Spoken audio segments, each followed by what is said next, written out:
Up next, we have a presentation by Rohit Gupta. He's the CEO of Simplify 360 from India. He's going to be talking on rethinking customer support, delivering better experiences while driving down cost. A short introduction of Rohit. He is an enterprise application developer. His study of new tools and projects are some things which catches his attention. He has led teams with tech teams in designing and architect big data analytics and enterprise software. Having worked with companies like Cisco, Fidelity Investments, he understands the nuances of today's ever changing technology and how he can adapt with it, at all times maintaining the balance between delivery and thought leaderships. Having hands on development experience with the latest and evolving technologies, including Java, Hibernate, Spring Web Technologies, Big Data, SOLR, etc. Welcome to CEM 2021, Rohit. Thank you, Pooja. Pleasure being here. You're most welcome, Rohit. Rohit, the stage is all yours now. Thank you. Hello, everybody. I'm just going to share my screen now. And thanks, Pooja, for the introduction.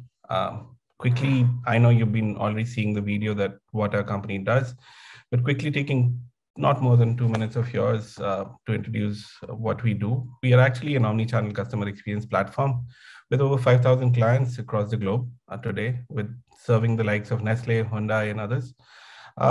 We offer our product in 4 different flavors. It's one unified solution, but you could use it in 4 different other ways, like digital customer experience, social media care, review management, or just automation. I personally have been working in the field of customer experience and leading Simplify 360 right from its development front to helping our customers today evolve in their customer experience journey for the last 12 years. So in our agenda today, what we'd like to cover is how CX has evolved over the last few years. What's the current state of play? What do practitioners think about where we are going? And we'd also like you to take you through one of our customers' use case as to how they evolved, what was their story prior to when we started working with them, what changed with them, and where they are today and what we are heading to. So going ahead. So today, almost any problem that we are facing in the world, there are multiple solutions available. And CX is not a unique platform in that way. Even CX professionals today live in a world where there are innumerable number of solutions to any kind of problem they are facing. And it's left up to them to figure out what each of these are doing and which one is the best for the problem that they are facing and how best they could use this. It all started probably in very, very early, but around 2009 is when the likes of Freshdesk and Zendesk and Zoho started showing the world that there is an easier and cheaper way to do customer experience, particularly digital customer experience. You could manage your customers online with fairly easily and in a cheap manner by just spending a couple of dollars, have a small team working on it, and you don't need to really rely on big large brands to do this. And then there was an evolution of social media where the brands started shifting focus from just using social media from listening and analytics purpose to also providing care on the same medium. And if that was not enough, around 2017-18, there was a huge burst of messaging platforms and chatbot coming into picture. In a way, convergence has started today. Most of the platforms that you might be using, or most of the platforms that you might be aware of, would be probably talking about the fact that they can do everything. Again, it's up to us to figure out how much they can do and what they can deliver, but the convergence has started. Now, what led to this actually? People's expectation actually changed. When I say people, our customers changed. They started expecting us to be online. They started expecting us to be there where they are present. It's no longer them having to call us. It's about them leaving a remark somewhere or leaving a comment on a Facebook page or leaving a message on a Facebook Messenger, and they expected us to be present. They wanted the conversation to be seamless. They wanted it to be digitally native. They wanted the first resolution to be provided on the channels on which they were questioning. They didn't want us to be calling them back and asking them, saying that you've left a message there, what is your issue? They wanted us to resolve the cases then and there. This changed drastically in the last few years. And without exception, this is what, in terms of number, that has changed. 70% of the customers today that we work with choose messaging as their first preferred medium of reaching out to the brands that they work with. 64% of the customers today would rather message than call. This particularly is very, very true in many of the cases that we work, even in a telco, a large telco that we operate with in Southeast Asia today. Almost 50 to 60% of their cases are on Facebook Messenger. Being a telephony giant, it's different because the customers who are complaining about the telephone not working would not use that for filing a complaint.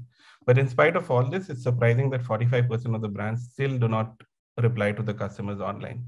And in spite of the fact that in the last year itself, there have been a 40% growth in digital conversation, right? So every business is changing. Consumer goods, retail, technology, BFSI. We all thought that BFSI will take time to evolve. The way we would handle customer care from home, how would it happen when COVID struck? It all changed so rapidly. Educational sector today, with the likes of Byju's and a couple of others, has gone completely digital.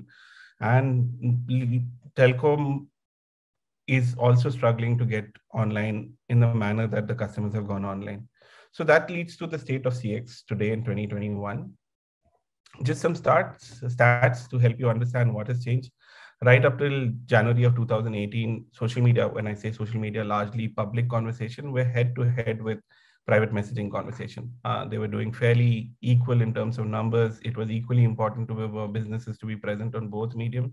But the spike that we see in terms of how messaging shot from that point of time to now is phenomenal. And it with almost at 2x to 3x of the normal amount of social media public conversation.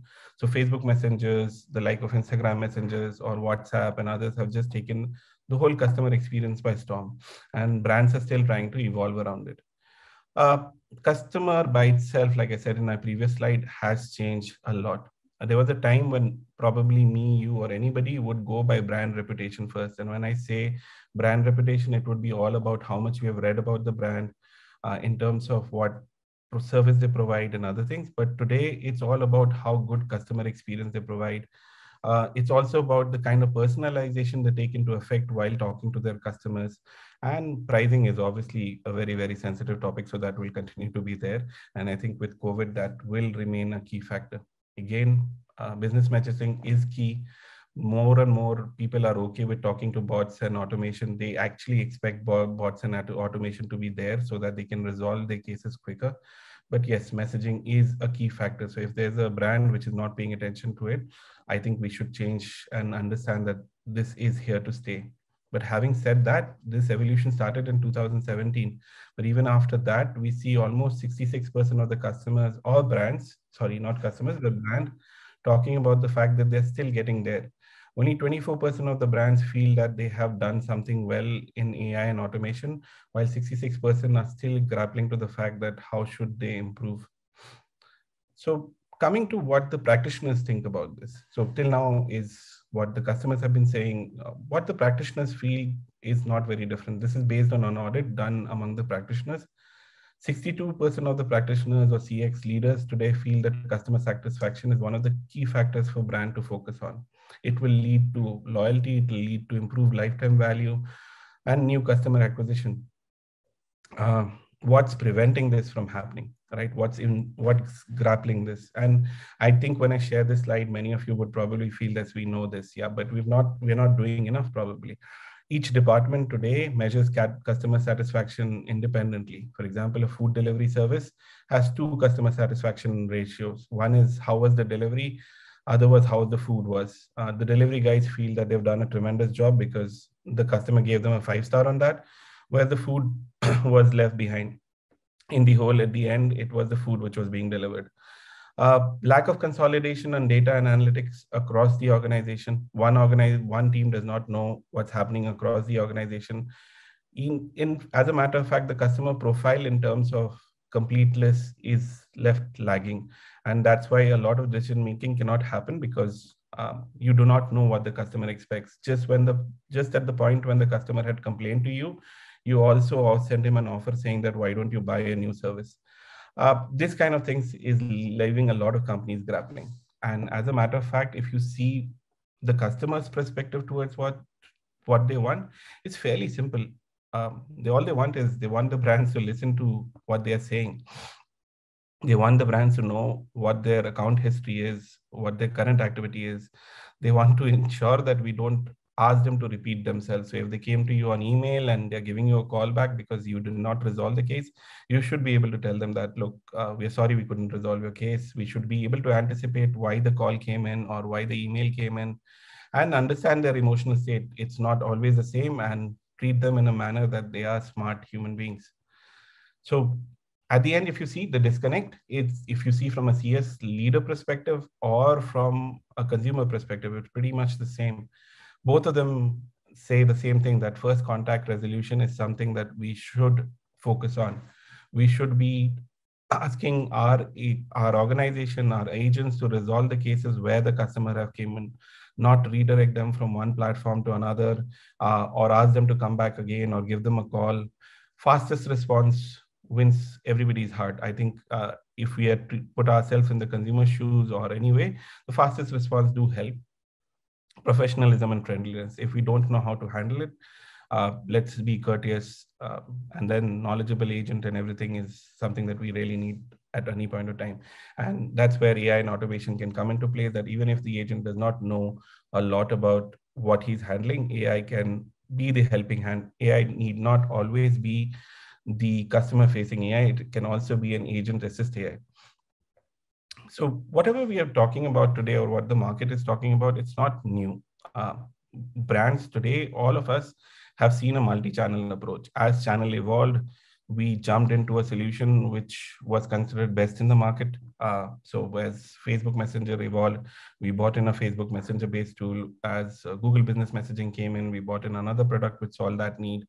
We all knew while doing that this was not the solution that we were looking for. We were probably looking for a more unified solution, where everybody knows what they are doing with least amount of effort.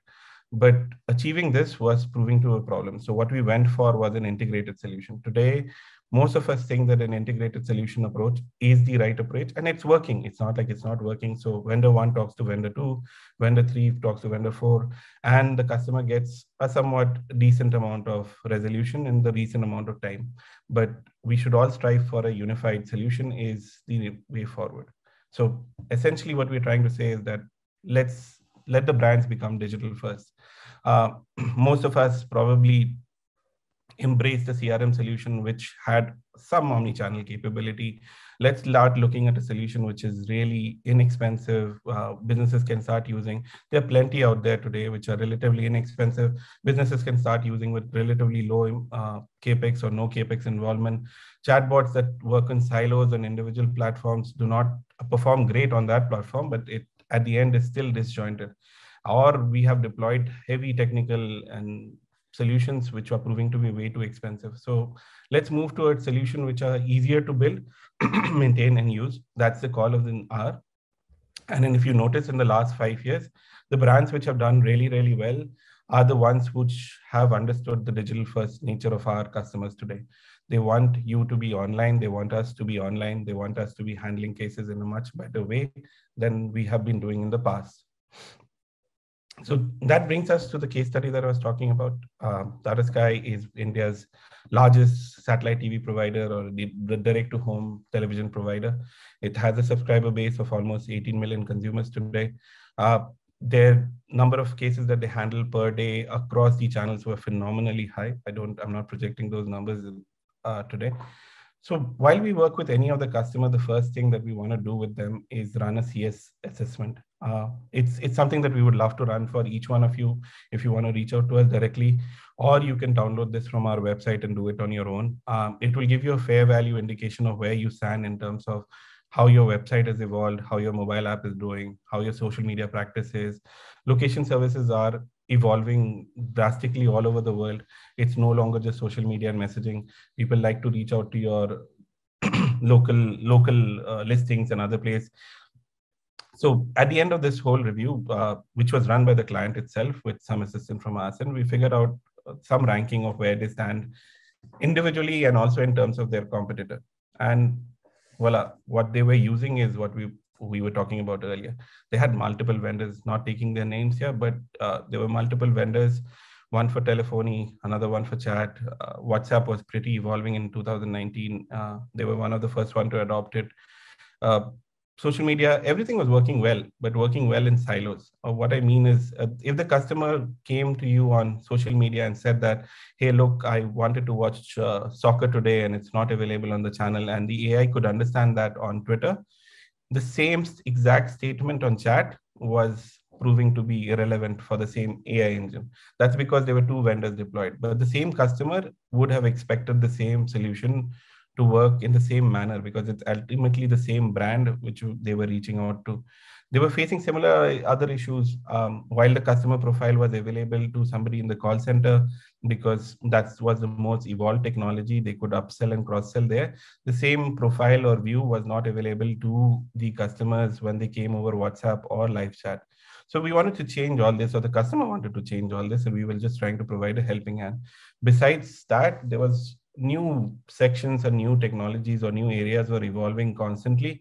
And there was a constant look for new vendors who could supply that, either because the current vendor was proving to be very expensive or their capabilities were not well matured. So we went back to the drawing board with them and figured out that what we need to do is create a single engine, a single AI engine, which could understand the customer no matter where they came from. The AI was as unique to the source that they were handling the cases, because we follow unique ways of writing things. When we are messaging, we write an email which is much more formal, much more organized. We created a unique customer profile, a 360-degree profile, which could be used across the board, across all touch points. And we expanded beyond the fact that it was just text-based AI. We also went to voice and image, which could help customers resolve issues in a much better way, and for the brand also. This led to a homogeneous entity or a customer experience for the customer. So today they can present the same kind of experience, be it on WhatsApp, be it on Google Business Messages, be it on live chat or app chat. It's the same kind of AI, it's the same kind of intelligence, it's the same kind of help, all leading to a happy customer at the end of the day. The customer does not need to grapple about the fact that this is a different source. They need to talk about it differently. It's all up to the brand as to how this is managed.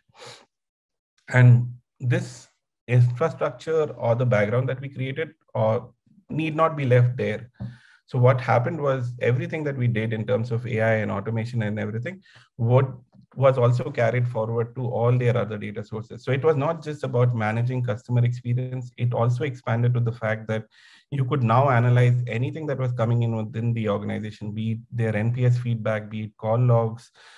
You could analyze it under the same radar, put it under the same lens and see what is happening, how is it impacting them, what's working well, what's not working well. So it's one homogeneous solution, giving right from customer experience to agent experience, and also a lot of insights to the organization as to which areas they need to improve in. And at the end, we asked the customer in the last year that, can you run an assessment? And in the beginning of this year, to run an assessment as to how you feel now. And we see considerable improvement across all the frameworks.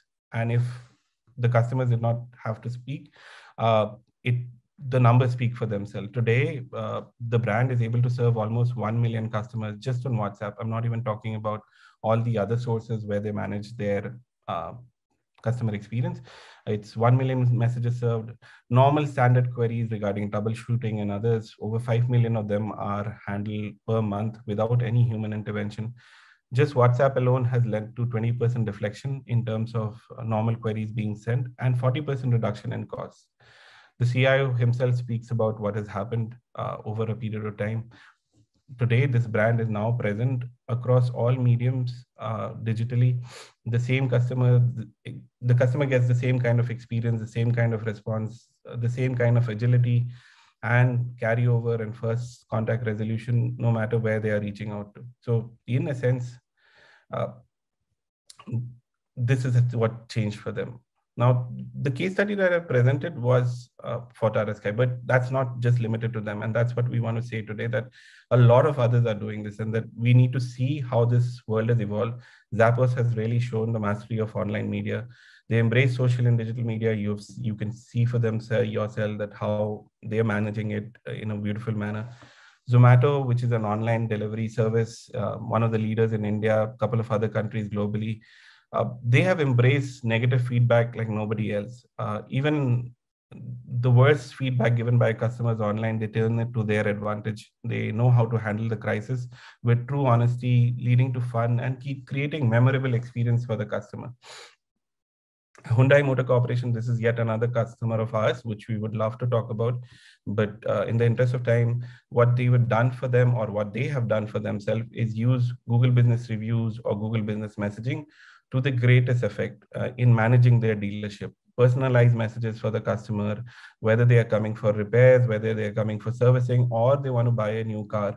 Measuring the dealership just beyond CSAT and NPS, taking the true customer feedback and average rating on Google Business to understand which dealers are doing well, which dealers are not doing well.